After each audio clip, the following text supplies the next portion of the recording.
લક્ષ્ય ન્યૂઝ, એક નજર, એક લક્ષ્ય. કલોલમાં વિશ્વ વસ્તી દિવસની ઉજવણી કરવામાં આવી.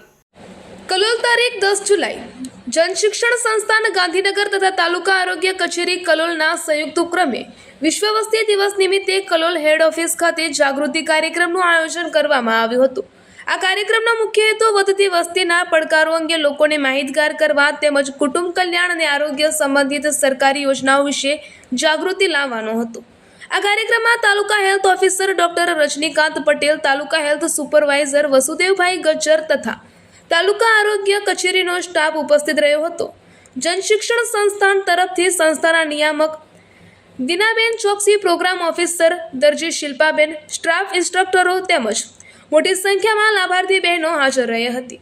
ડોક્ટર રજનીકાંત પટેલે પોતાના માર્ગદર્શનમાં જણાવ્યું હતું કે વધતી વસ્તી દેશના વિકાસ માટે એક મહત્વપૂર્ણ પડકાર છે. વસ્તી વધારાના કારણે રોજગાર, શિક્ષણ, આરોગ્ય, આવાસ, પીવાના પાણી, કુદરતી સંસાધનો અને પર્યાવરણ પર વધતું દબાણ સર્જાય છે. તેમણે જવાબદાર માતા-પિતા બનવા, નાના અને સુખી પરિવારના મહત્વ તેમજ પરિવાર નિયોજન અંગે વિસ્તૃત માહિતી આપી હતી.